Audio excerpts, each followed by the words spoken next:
Pode começar. Ora, muito bom dia. Penso que neste momento já me estarão a ouvir. As questões técnicas acontecem sempre, agora sim já me estão a ouvir. Mais uma vez, muito bom dia, sejam muito bem-vindos ao 9º Congresso Internacional dos Hospitais da APDH, a Associação Portuguesa para o Desenvolvimento Hospitalar. Os parabéns por este congresso. O 9º congresso, 9 anos já é muito tempo e, portanto, 9 vezes 2, porque o congresso é de 2 em 2 anos. E, portanto, bem-vindos ao 9º congresso e também espero que tudo corra bem. Começamos hoje com muitas ações a serem desenvolvidas. Agradeço também à STADA Portugal por me ter convidado para apresentar o estudo STADA Health Report 2022 e para moderar também o webinar sobre a confiança dos sistemas de saúde e o impacto da digitalização em Portugal e na Europa, em que participaram 30.000 pessoas de 15 países. Eu sou Marina Caldas, especialista em comunicação, e vou estar com vocês na próxima hora, uma hora e um quarto.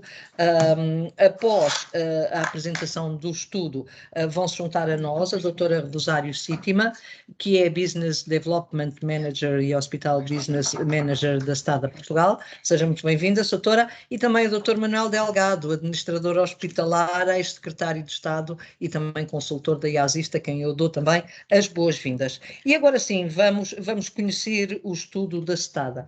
A STADA, como sabem, é uma empresa internacional da indústria farmacêutica que nasceu há mais de 120 anos na Alemanha e que comercializa os seus 25.000 produtos em 120 países. Tem cerca de 12.500 colaboradores e está em Portugal desde 2005. O estudo que vamos apresentar, como referi, foi realizado entre março e abril de 2022, em 15 países da Europa, um dos quais Portugal. O método utilizado foram entrevistas online e o questionário foi dividido em 7 categorias, todas elas bem atuais, como vemos. Penso que é o slide anterior. É isso mesmo. Como vemos, serviços e agentes de saúde pública, saúde preventiva, saúde mental, sono, ansiedade e descanso, tecnologia e mundo digital, nutrição, alimentação e digestão e interação com o meio ambiente. Em Portugal foram entrevistadas mulheres e homens em proporções idênticas, mais ou menos, e também ainda 1% de pessoas indefinidas com idades acima dos 18 anos. Quisemos ainda saber se no universo inquirido havia crianças na habitação e os resultados disseram-nos que em 21% dos casos havia na habitação crianças com menos de 12 anos. Em 29% havia em casa crianças e adolescentes, digamos assim, até aos 18 anos de idade, e a larga maioria, em 71% dos casos, não havia pessoas em casa com menos de 18 anos. Relativamente ao nível profissional dos participantes no estudo, em Portugal, 60% estão ligados ao trabalho executivo qualificado, 14% tinham já atingido a idade da reforma, 12% estavam desempregados e havia ainda 7% ligado ao trabalho industrial. 4% eram estudantes e 2% estavam em trabalho temporário.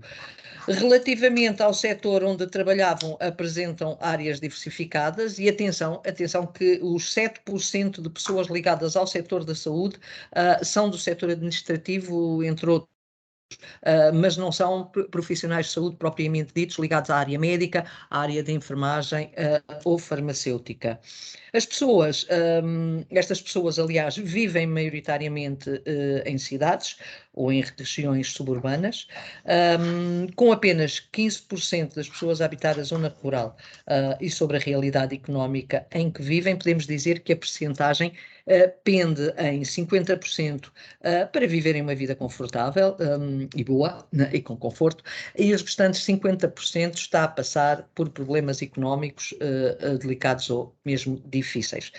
Vamos então ver uma das questões que mais interesse terá, digamos assim, para aqueles que nos estão a ouvir neste momento e que tem a ver com a satisfação com o SNS, a satisfação do Serviço Nacional de Saúde. Pois é, a pergunta colocada: até que ponto está satisfeito com o SNS no seu país? E podemos comparar aqui os dados de 2 anos, 2021 e 2022 em Portugal e nos restantes países da Europa, e vemos que, tanto num caso como no outro, a satisfação caiu. Mas em Portugal a queda foi ainda maior, uma vez que passámos de 74% para 64% de satisfação. Vai ser muito interessante ver como é que tudo isto aconteceu e porquê. Enquanto que no resto da Europa a queda foi de 4 pontos percentuais, ou seja, de 71 para 64.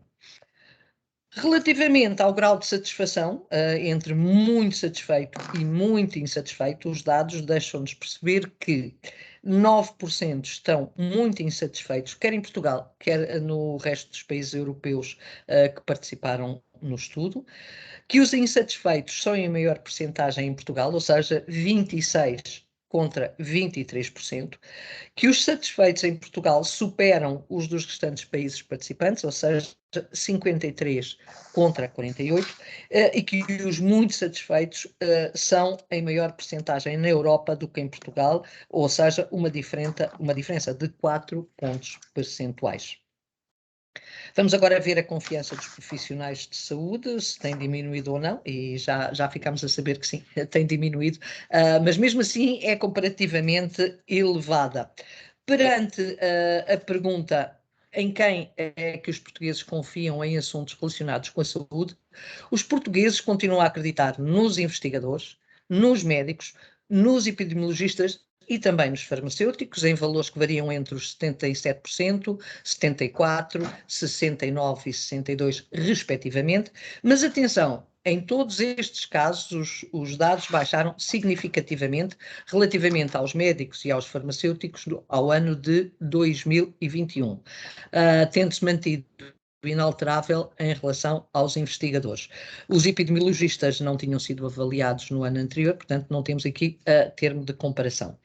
A média de confiança nestes profissionais de saúde nos restantes países europeus é bem mais baixa do que a nossa, entre os 62 e os 55, e os dados baixam ainda mais do que no ano anterior, quer em Portugal, quer nos restantes países europeus, quando se pergunta qual a confiança que tem na comunicação especializada em saúde: 30% em 2022, quando em 2021 era de 41%, e na comunicação social generalista, 11% este ano, quando no ano passado era de 15%. Nas empresas farmacêuticas, a percentagem manteve-se inalterada, com cerca de 30%, tal como em 2021.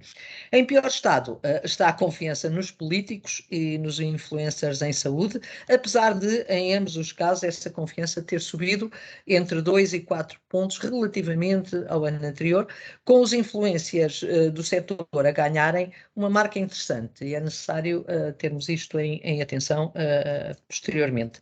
Os valores sobre a confiança em saúde nos restantes países da Europa está ainda mais baixa. E vamos agora ver a confiança na medicina convencional, que podemos dizer que se mantém em alta.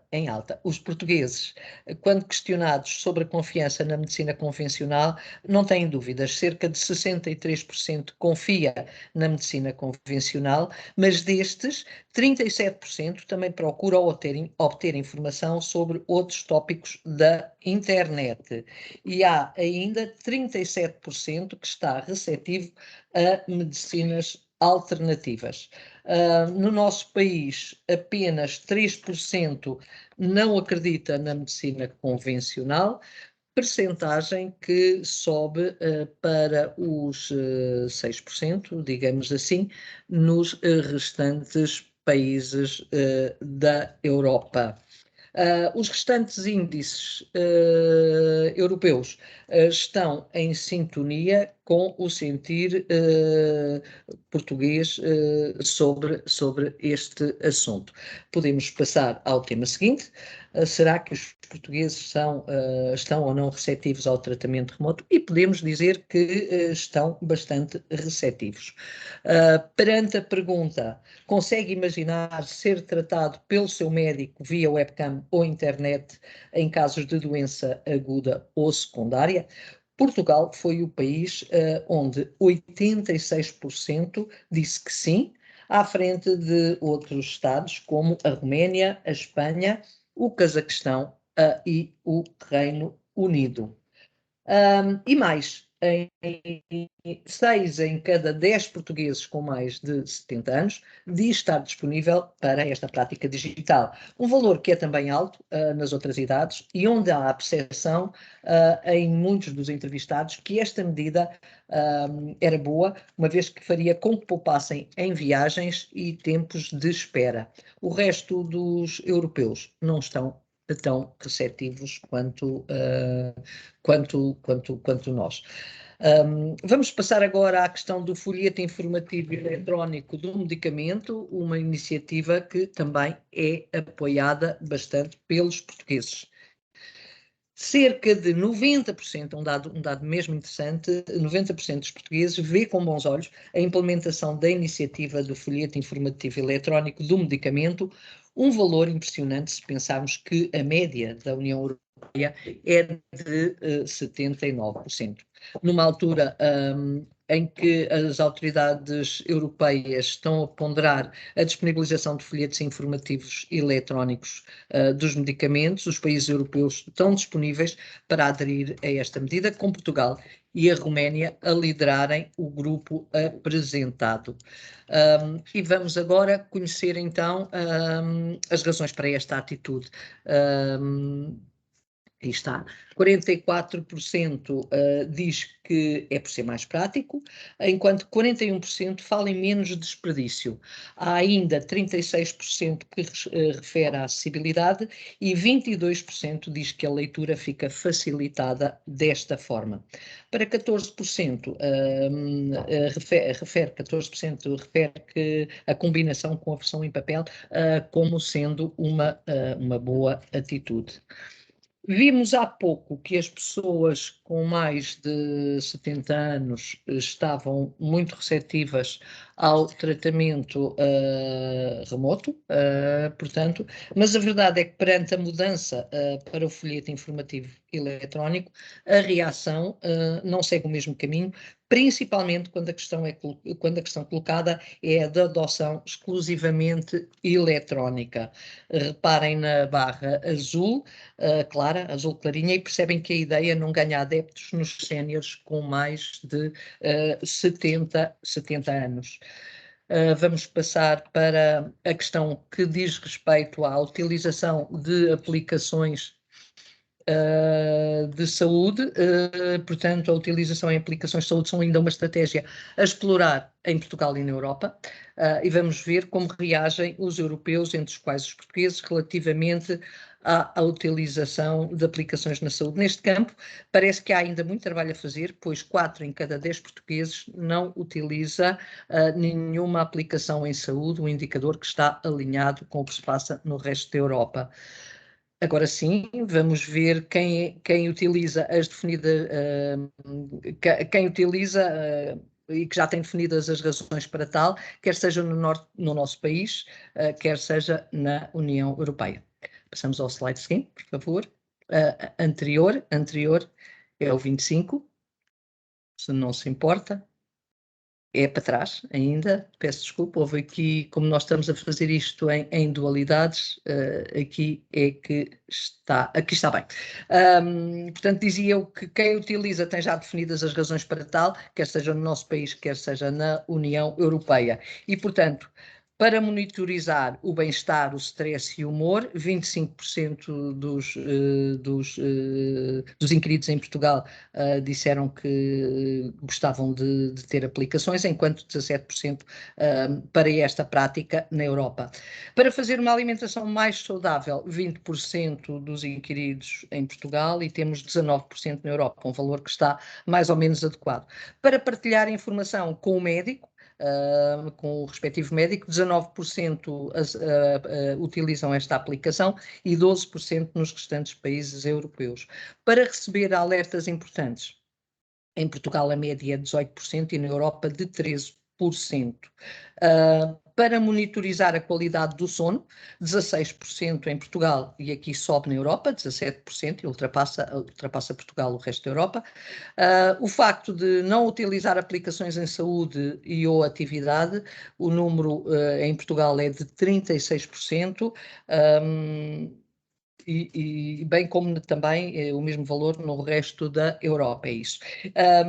E não, que não sabem o que é e não responderam é 9% em Portugal e 18% na Europa.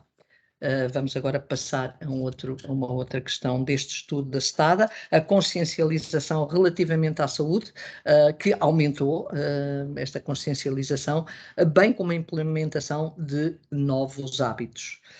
Os portugueses têm-se esforçado para se manterem saudáveis nos últimos 12 meses, no último ano, e criaram mesmo regras para a alimentação saudável em 34% dos casos, tomando suplementos alimentares, 24%, procurando conselhos médicos, 40%, e tomando medicamentos, 16%. Os valores da Europa, como podem ver, são superiores aos nossos na questão da alimentação e na toma de suplementos alimentares. Vamos agora saber se Portugal, como é que está o índice de preocupação com o impacto das alterações climáticas, e Portugal tem um índice muito elevado e mais elevado que o resto da Europa. As preocupações dos portugueses com este tema apresentam valores bem acima da média do resto da Europa. Na questão da diminuição da qualidade da água, por exemplo, a preocupação dos inquiridos é de 94%, enquanto que a média na União Europeia se fica pelos 75%. Já se falarmos no aumento da vulnerabilidade a pandemias e epidemias, a preocupação dos portugueses é de 91%, enquanto que no resto da Europa se situa nos 73%. Relativamente às novas doenças emergentes, a margem é idêntica, 90% e 73%, respectivamente, para Portugal e para o resto da Europa, enquanto que a preocupação com os microplásticos fica-se pelos 87% em Portugal, que é muito bom, e 70% na União Europeia. Relativamente ao aumento do risco da resistência a antibióticos, os portugueses são mais cautelosos do que os restantes europeus e têm um nível de preocupação de 86% contra 66%. O mesmo se passa com os problemas de pele, em que a diferença entre Portugal e o resto da Europa é de 83% para 64%. Com o risco às alergias, 83% e 58%. A asma e as dificuldades respiratórias também preocupam os portugueses, 82% versus 57% do resto da Europa. E a má nutrição, que preocupa bastante os portugueses, 80% contra 51%. Vamos agora ver qual o grau de preocupação dos portugueses com o impacto das alterações climáticas na saúde. É muito significativo, podemos dizer isso, quando comparado com o top 5 dos mais preocupados da Europa, que são a França, a Itália, a Polónia, a Roménia e Espanha. Como podem ver, os dados centrais a verde falam por si, são os portugueses, e, portanto, há uma diferença bastante grande em relação aos valores do top 5, digamos assim, escolhido aqui para o resto da Europa. Entramos agora na parte da saúde mental e a deterioração, peço desculpa, da saúde mental, que é uma realidade. Quando os inquiridos foram questionados sobre com quem gostariam de falar sobre a sua saúde mental, aqui não houve grandes dúvidas. Os portugueses escolheram o psicólogo e o psiquiatra, 59%. 48% também falaram no médico de família. O parceiro ou a parceira foram referidos por 40%. O familiar e o amigo também ainda chega aos 38%. ou aos 36%, peço desculpa. O colega aqui é que já baixa bastante, portanto não há grande confiança no colega, 8%. As linhas de ajuda também ficam muito abaixo, ficam em 7%, e ainda há 5% que não procura ninguém para falar deste assunto. Na Europa, o valor mais estranho poderá ser o de 12% não querer falar com ninguém, que é um valor um pouco alto. No caso dos séniores, a questão é o 33, é isso mesmo. No caso dos séniores, eles preferem falar com o médico, enquanto que os jovens recorrem mais a familiares e amigos. Portanto, vemos aqui, com quem gostaria de falar sobre a saúde mental, vemos os valores dos séniores, portanto, falam mais com o médico, enquanto os jovens recorrem mais a familiares e amigos. Vamos falar agora sobre o autodiagnóstico dos portugueses à sua saúde mental. E quando questionados sobre esta questão, o maior problema que aparecem são os jovens, entre os 18 e os 24 anos, que assumem ter uma saúde mental fragilizada, com valores de baixa e muito baixo,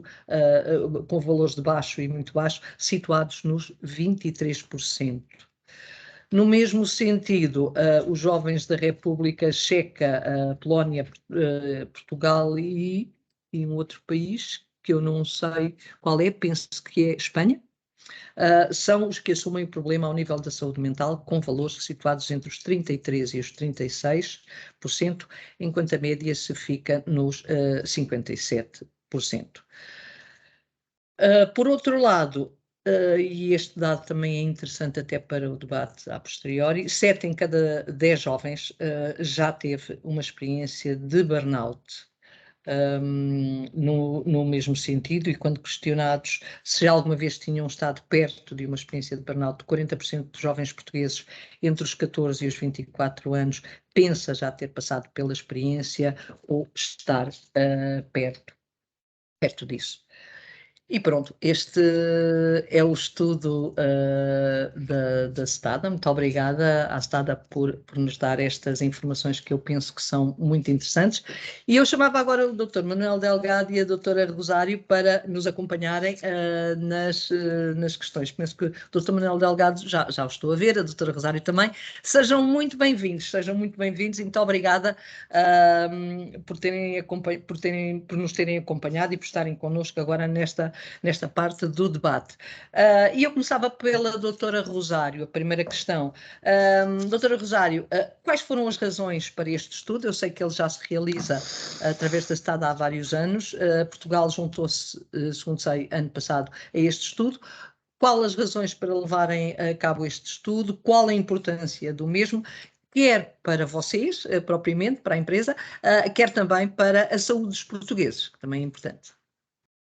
Olá, bom dia. Antes de mais, transmitir os meus cumprimentos à doutora Ana Escoval e também à doutora Marina Caldas, que também apresentou os resultados do STADA Health Report, e também ao doutor Manuel Delgado, que irá comentar estes mesmos resultados.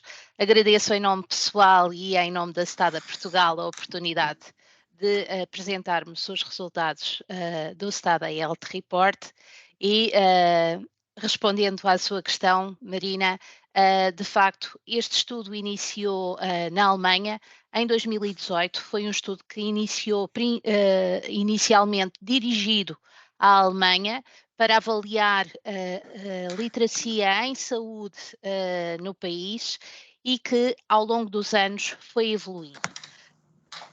Surgiu o período pandémico e este estudo evoluiu para avaliar os tópicos emergentes na saúde e acompanhar quais foram os comportamentos, as tendências que alteraram durante este período.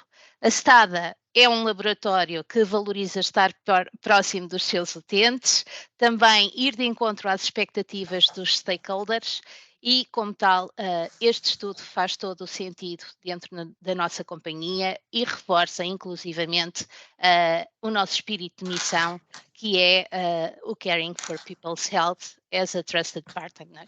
Portanto, faz todo o sentido, de facto, patrocinarmos este estudo e divulgarmos os seus resultados.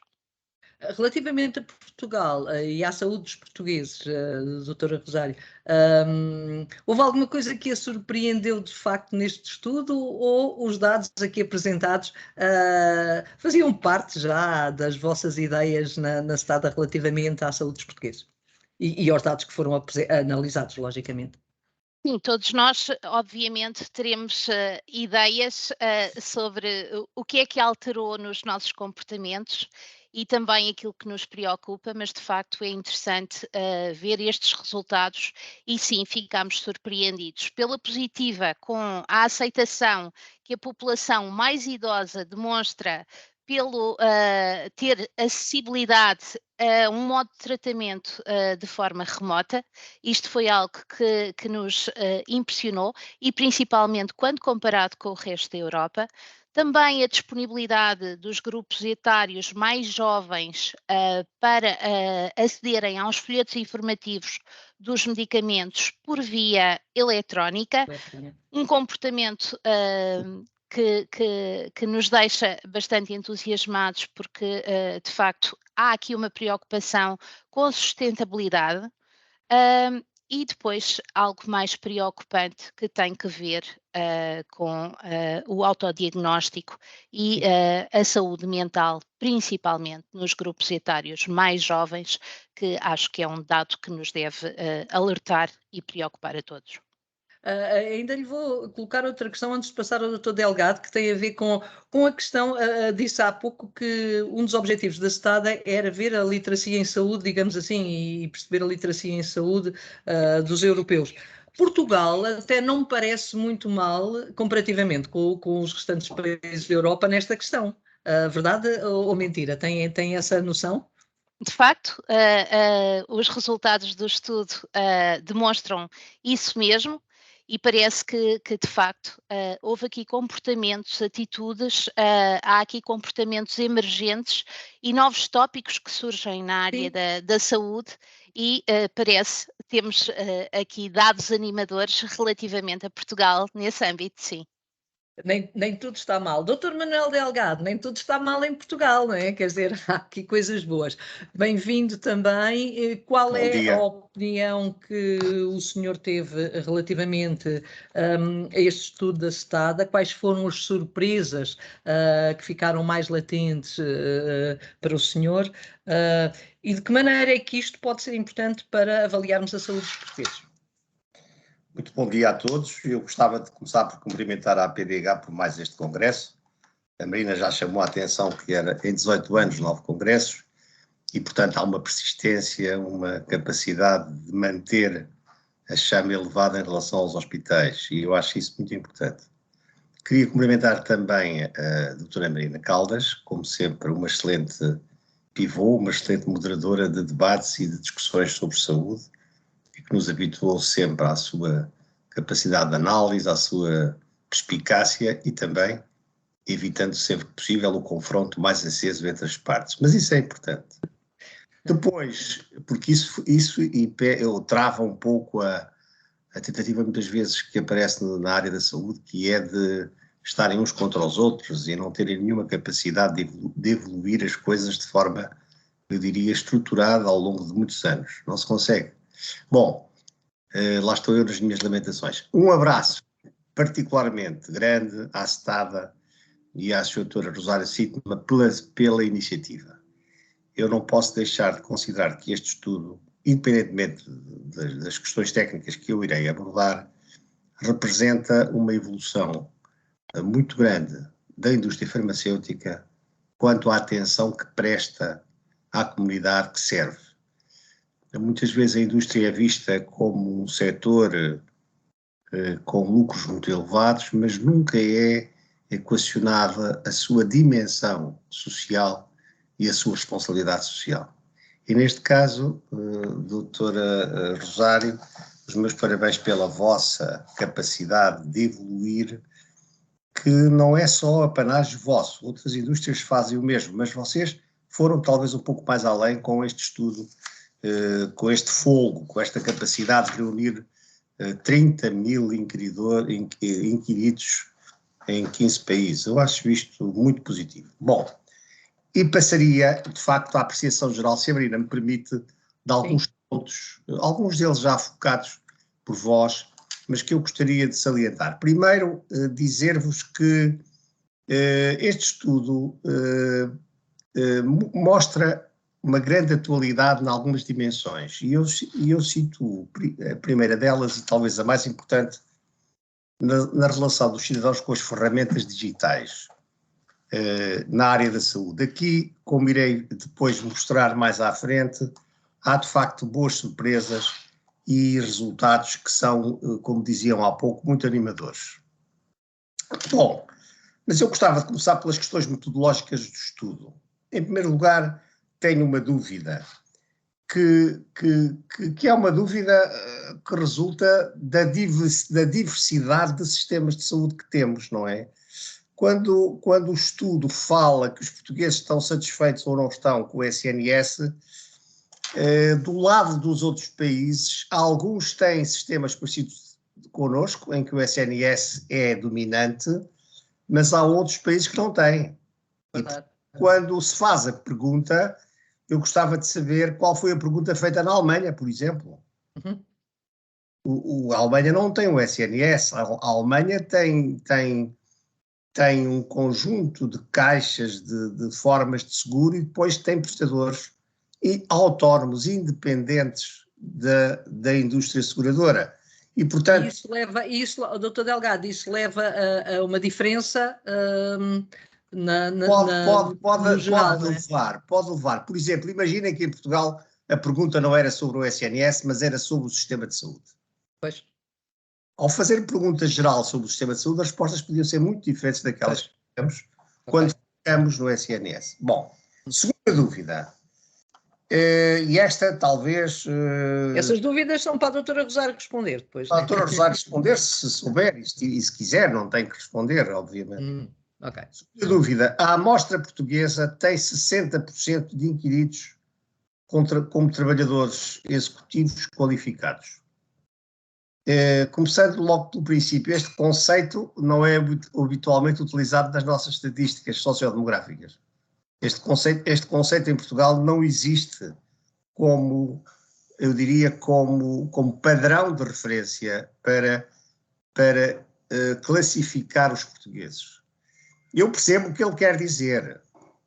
E o que ele quer dizer atira esta população, reparem, 60%, atira a população inquirida para níveis socioeconómicos mais elevados, pelo menos níveis de conhecimento e de diferenciação de literacia. E de literacia muito mais elevados do que acontece em Portugal. Mas atenção, também lá tem desempregados, não sei se reparou. Tem, até um bocadinho superiores aos existentes. Sim, mas isso acho bem, os empregados não está mal. Agora, gostava de chamar a atenção que em Portugal só 15 a 18%, neste momento talvez 18% dos portugueses têm formação superior. E, portanto, quando incluímos no estudo 60% de pessoas com esta característica, executivo qualificado, eu temo que estejamos a exagerar na literacia dos portugueses. Isto é, estamos a inflacionar a capacidade de entendimento dos portugueses. Aliás, isto depois reflete-se em muitos dos indicadores, ainda há bocado falavam aí dos indicadores relativos aos sistemas de informação e comunicação, facilidade de lidar com apps, etc. Evidentemente que isto, mesmo até pessoas com mais de 70 anos, evidentemente que isto tem muito a ver com a literacia das pessoas. E, portanto, temos aqui uma amostra com um peso excessivo de literacia que pode não corresponder bem à realidade portuguesa. Segunda nota, ou terceira nota, onde é que residem os portugueses? E vocês foram auscultar portugueses em que 85% vivem em zonas urbanas e suburbanas. 57% em zonas urbanas e mais alguns em zonas suburbanas, dando 85% no total. Ora bem, eu gostava de chamar a atenção para que os residentes... Doutor Delgado, consegue-me ouvir? Consigo. Consegue-me ouvir, mas não consegue falar, não é? Não consigo ouvi-lo assim. Então cortaram. Estou? Não consegue, não. Não consigo falar. Agora sim? Agora sim. Estas coisas dos diretos têm estas coisas, portanto... Pois, eu estava a dizer que a população portuguesa, auscultada, 57% reside em zonas urbanas e 85% em zonas urbanas e suburbanas.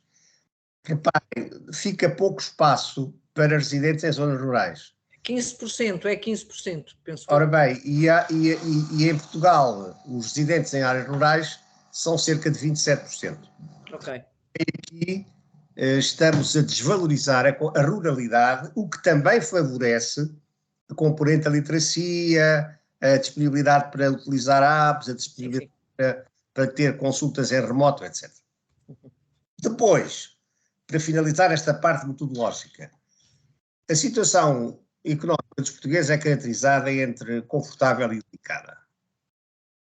50% quase, Exatamente. Evidentemente que esta linguagem, esta separação é muito coloquial, quer dizer, não é uma linguagem rigorosa, porque se nós olharmos para os relatórios sobre a pobreza, sobre a economia doméstica, por exemplo, a DECO publicou já este ano um estudo em que mostra que mais de 70% das famílias portuguesas têm dificuldades financeiras. Ou seja, aqui, alguns vieses na amostra selecionada que eu diria, dada a riqueza do estudo, mereciam, no futuro estudo, ser objeto de correção. Não custa nada. É uma questão de ponderar os diferentes grupos, é uma questão de olhar bem para a mancha populacional, onde residem, etc., e corrigir. Quanto aos resultados, sim, é evidentemente que a satisfação dos portugueses com o SNS é praticamente em todos os estudos. Ela aponta para valores médios nos estudos todos na ordem dos 80%. Este estudo fala em 70 e pouco por cento, 71%, 72%. Mas uma quebra grande relativamente ao ano anterior. Ora bem, essa é a parte surpreendente. É a parte surpreendente e já ponderando que estamos a falar com pessoas com mais literacia do que o comum do cidadão português, evidentemente que transmite alguma perplexidade esta redução para 64%. Reparem, este valor está muito abaixo daquele que encontramos em todos os estudos sobre a satisfação dos portugueses com o SNS. É evidente, eu não escondo, eu tenho a minha costela de SNS, mas eu não escondo que as condições de acesso, de atendimento e de resposta têm piorado. E aquela ideia de transformar os profissionais de saúde em heróis já passou. Verdade. Portanto, essa fase de transformar os profissionais de saúde em heróis deu ao SNS uma credibilidade que, entretanto, a memória é curta, já se esqueceram. Ou seja, hoje, 2022, já a resposta pode ser mais baixa. É a explicação que eu encontro. Doutor Delgado, e também não pode ser aquilo que já se esperava, ou seja, se durante a pandemia vivemos em função, de facto, da Covid-19 e todas as outras patologias ficaram em stand-by, digamos assim, e se agora houve o boom da corrida, quer aos rastreios, quer às consultas, quer aos exames, etc., não pode ser o facto de, neste momento, não haver a resposta de que estas pessoas necessitavam, de ter aqui um efeito também negativo? Sim, pode ser isso. Pode ser isso. Eu admito que sim, e, portanto, convinha de facto, mas é uma constatação muito interessante que o estudo avança. Ok. Confiança dos profissionais de saúde. Eu vou só citar alguns tópicos, porque são variadíssimos os itens que foram considerados no questionário e, portanto, não teria oportunidade de falar em todos. Mas, em alguns, a confiança dos profissionais, a confiança dos médicos face à União Europeia é muito superior. é 74%, mas também aqui houve uma redução de um período para o outro e eu também já avancei alguma razão explicativa para isso. A ideia dos heróis desapareceu e, portanto, hoje temos pessoas comuns a gerir os cuidados de saúde e a prestar cuidados e, portanto, é natural que tenha descido um bocadinho a confiança. Mas, de qualquer forma, a confiança é muito superior àquela que se verifica na média da União Europeia. Realçaria também a confiança que os portugueses têm nos farmacêuticos. Acho que esta confiança nos farmacêuticos tem a ver fundamentalmente com a farmácia de oficina, farmácia de rua, não tanto com a farmácia hospitalar, porque aqui, com exceção dos doentes oncológicos e de outras patologias crónicas, os utentes não têm contactos farmacêuticos habitualmente, não é? Nas doenças oncológicas e outras de natureza crónica têm, porque são aviados na farmácia muitos medicamentos de consumo domiciliário. Mas o grosso destas respostas, admito eu, tem a ver com a qualidade da resposta nas farmácias de oficina. Também me surpreendeu, embora não tanto assim, o facto de 36% dos portugueses combinarem já hoje, parece que resultar isto do estudo, combinarem já hoje medicamentos convencionais com medicamentos alternativos. Okay.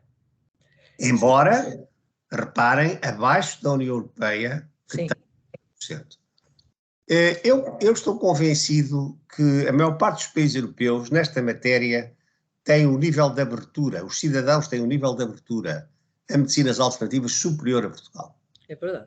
É a sensação que eu tenho, pelos contactos que tenho, isto não tem nada de científico, é muito empírico, mas é a ideia que eu tenho. Nós em Portugal somos mais conservadores. Mesmo assim, já 36% dos portugueses aceitam combinar por vezes a medicina convencional com a medicina alternativa. Depois, grande surpresa, 86% dos portugueses admitem o tratamento à distância. Essa também me surpreendeu. Exatamente, também referiu isso. Eu acho que isto tem a ver com o viés da amostra, não é? A amostra é mais upper class e, portanto, é evidente que estas pessoas, mesmo de mais idade, que é o que é curioso também, aceitam melhor uma consulta em remoto. Até porque na União Europeia esse valor é de apenas 34%, reparem. Aquilo que eu dizia que são mais avançados e mais abertos às medicinas alternativas na Europa, aqui é ao contrário. Parece que nós portugueses somos muito mais ativos. Dr. Manuel Delgado, mas aí não estará o facto da Europa ter uma hospitalização domiciliária e um tratamento em casa mais forte do que Portugal? Não me parece. Não? Okay. Porque aqui não se trata de tratamento domiciliário, aqui trata-se de tratamento em remoto, à distância. Okay. Pois. Em que a pessoa é observada, é conversada, o diálogo é feito à distância. Ok. É feito à distância e tudo isto implica uma abertura de espírito, não é? Um open mind que eventualmente não seria de supor que os portugueses tivessem. Ok.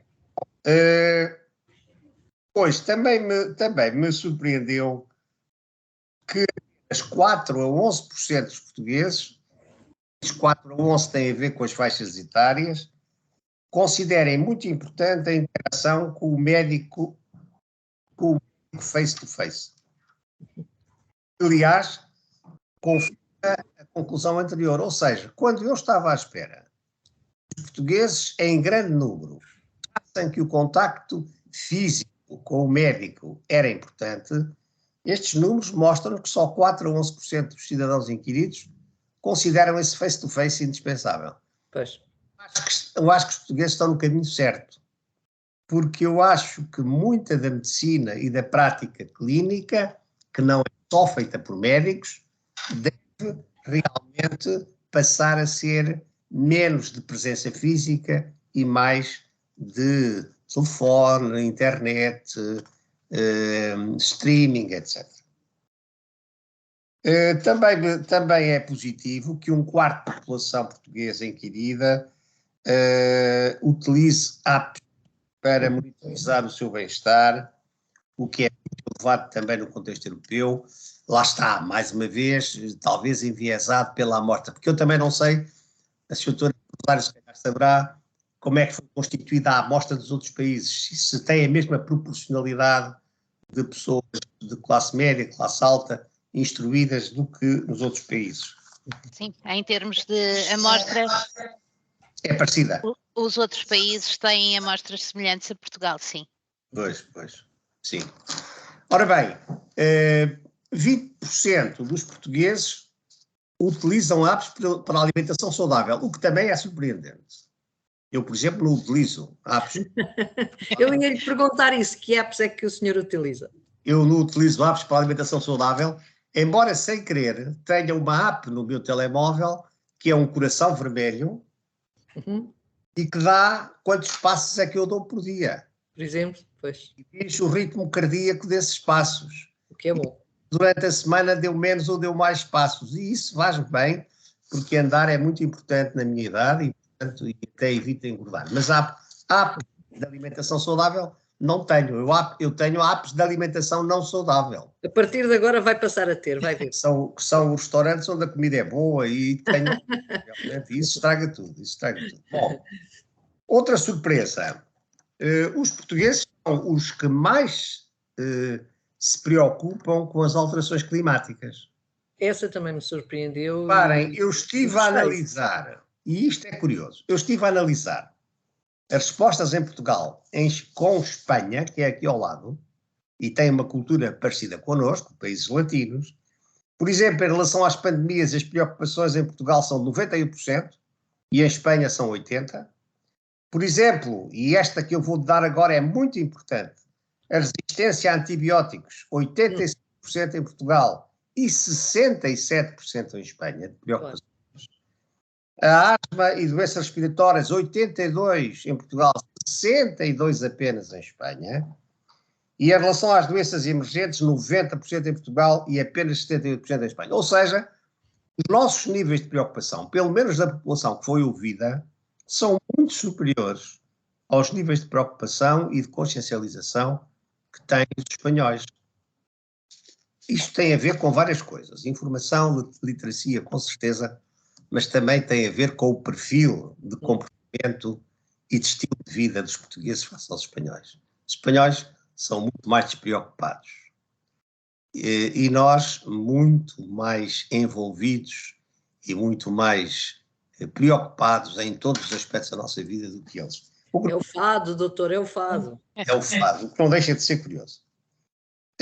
Parece, no fundo, nestas respostas todas, e designadamente nestes últimos pontos, que têm a ver com a relação das pessoas com aplicações digitais, parece haver mais informação, conhecimento, ciência cívica por parte destes portugueses.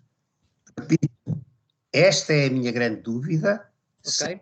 Se no futuro não devemos segmentar a população a ouvir ou a registrar a opinião de uma maneira mais próxima da realidade portuguesa e da distribuição da população do ponto de vista sociodemográfico.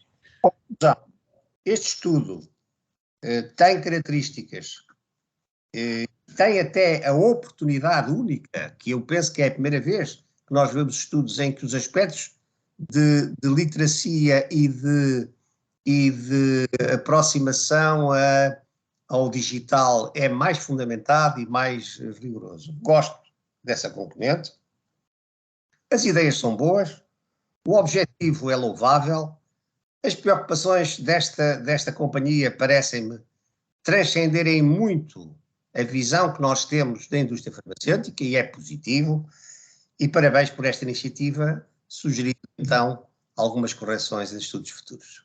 Obrigado, doutor Delgado. Doutora Rosário, eu não sei se tem respostas de facto para estas indicações que foram dadas pelo doutor Delgado relativamente à amostra do estudo e à forma como foi organizado, e quem é que foi ouvido, se foi de facto a classe mais alta, se foi esse o objetivo ou não.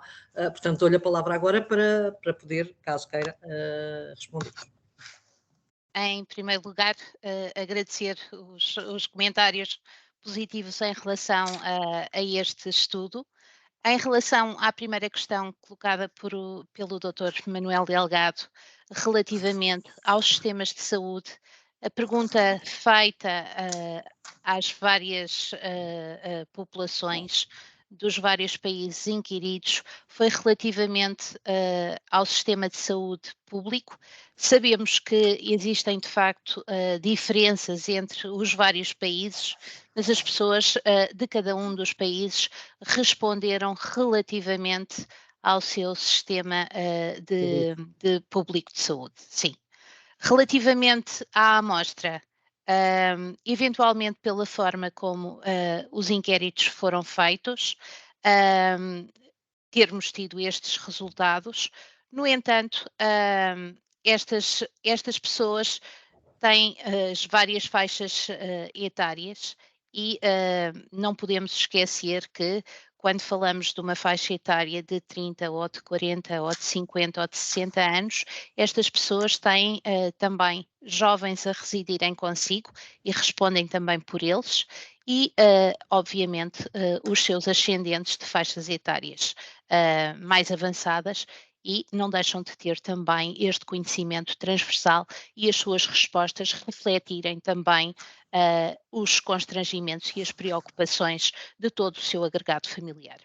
Além disso, foi feito online, não é? E, portanto, isso aí à partida já tem, Exatamente. Daí talvez a questão da ruralidade que o Dr. Delgado falou e tudo isso possa ser explicada. Exatamente. No entanto, foram aspectos que tomamos nota e que tentaremos corrigir em versões futuras deste estudo. Muito obrigada. Dr. Delgado, o senhor não falou sobre a questão da saúde mental. E eu gostava de o questionar sobre essa questão da saúde mental em Portugal, porque é um tema que tem vindo ao público com muita intensidade. As pessoas, nós próprios dizemos quando falamos uns com os outros, que parece que as pessoas estão doidas, anda tudo muito irritado, muito irritável também. A não ser capaz de dar conta de tudo aquilo que tem para fazer, parece que de repente nos caiu o céu em cima, isto parafraseando os gauleses, não é? É verdade. O que é que acha? Acha que este estudo nos traz aqui algumas respostas a esta questão? Traz. Os jovens estão-se a queixar muito disto, não é? Isso mesmo. Mas eu acho que o problema dos jovens é um problema mais de inquietação, que tem a ver com a saúde mental também, mas uma inquietação quanto ao seu futuro. As coisas, as janelas do futuro não abrem propriamente para um mar, abrem mais para um prédio de cimento armado do lado oposto.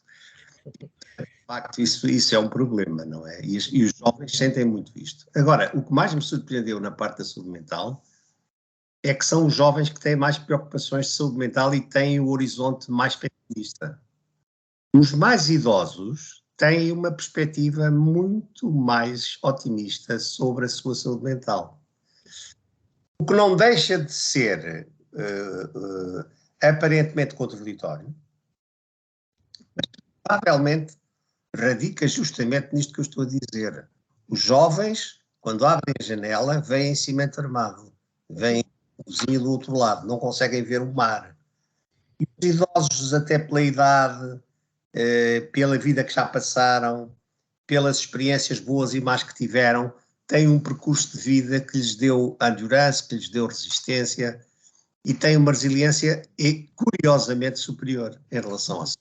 Portanto, passam por momentos bons, passam por momentos menos bons, vão conseguindo contornar os problemas e vão manifestar neste estudo uma opinião, eu diria, mais arejada e mais favorável à vida do que os mais jovens.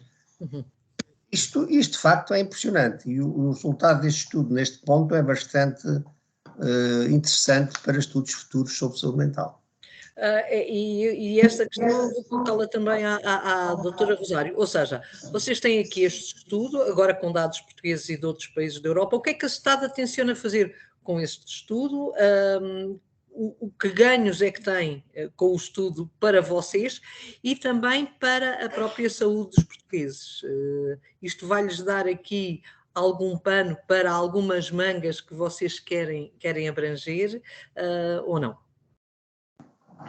Este estudo iniciou-se em 2018 e penso que terá continuidade nos próximos anos, tentando sempre evoluir e aferir os temas mais emergentes relacionados com a saúde.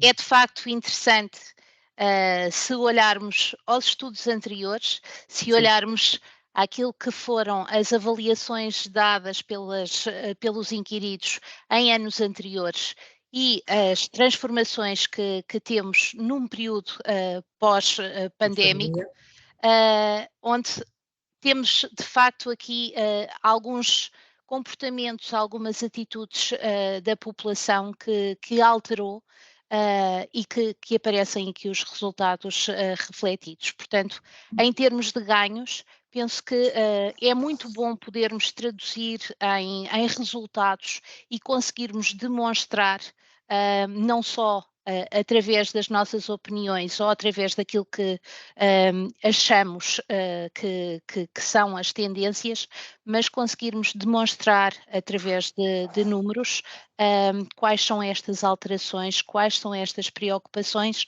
e, de facto, temos aqui temas importantes e que merecerão a reflexão de todos nós, país, em relação a estas temáticas.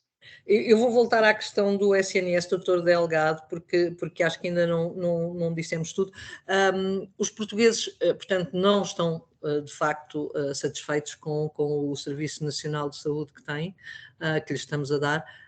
O que é que pode acontecer se isto continuar? E nós ontem tivemos a noção de que há urgências a demorar nos grandes hospitais 14 horas, o período de espera é de 14 horas. O que é que se pode fazer? Que medidas é que devem ser tomadas? Estamos na altura de um novo ciclo político, digamos assim, ciclo político, não, ciclo governamental do Ministério da Saúde, com o novo ministro, com o novo secretário de Estado.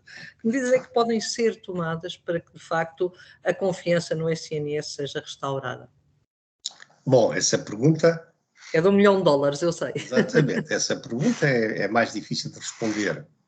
Eu gostava de dizer o seguinte: nós tivemos neste estudo um nível de satisfação que não é baixo, é 74%, é elevado. A questão é saber, e olhando para os números, isso percebe-se, se há ou não cada vez mais portugueses com tempos de espera insuportáveis, do lado, como acontece nessas 15 horas à espera de uma urgência,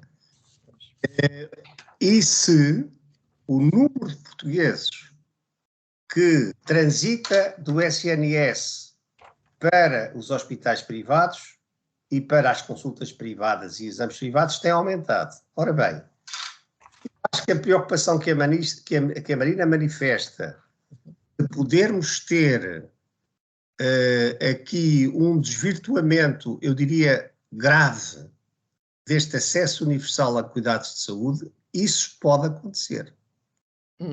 Vez mais portugueses procuram serviços privados de saúde. E a razão essencial é o tempo de resposta. Não é, como bem se entende, a questão tecnológica ou científica. Até porque os profissionais de saúde são geralmente os mesmos, estão dos dois lados.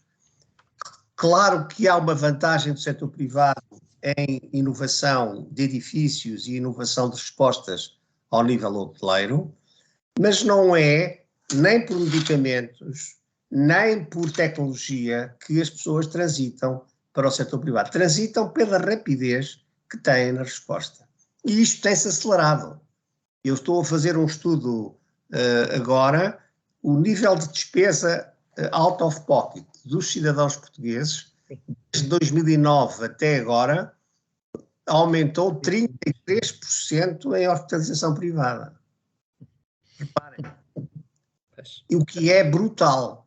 E, portanto, há aqui uma espécie de um shift entre a procura hospitalar do SNS e a procura hospitalar do setor privado. É claro que são as classes médias e que têm capacidade de ter suportes em seguros comerciais ou subsistentes. Delgado, mas já são 4 milhões. Exatamente. É muita gente, é muito dinheiro, e isso vai enfraquecendo o SNS e vai o matando. Quanto às soluções, eu confesso-lhe que não vejo como possível introduzir alterações substanciais com o modelo que temos atualmente. Temos que alterar substancialmente as relações de trabalho, é o ponto mais importante. As ordens profissionais e os sindicatos têm que ser convocados para um grande consenso, ou pelo menos, se não for um consenso com todos, mas um consenso nacional sobre que modelo remuneratório vamos pôr para todas as profissões de saúde. É preciso que o Estado, enquanto tal, consiga encaixar as necessidades financeiras que isto vai trazer no orçamento do Estado, e nós, convém dizer, já gastamos muito, mas atenção que quando nós dizemos já gastamos muito, não é do esforço público. Pois. Se gastar muito, tem uma dependência grande da despesa privada. E, portanto, se eu conseguir transferir despesa privada para o Estado, a despesa geral mantém-se, mas há aqui, por assim dizer, uma nova recomposição da despesa em saúde, passando a ser o Estado mais responsável do que o setor privado. Isto é tudo muito difícil, não é por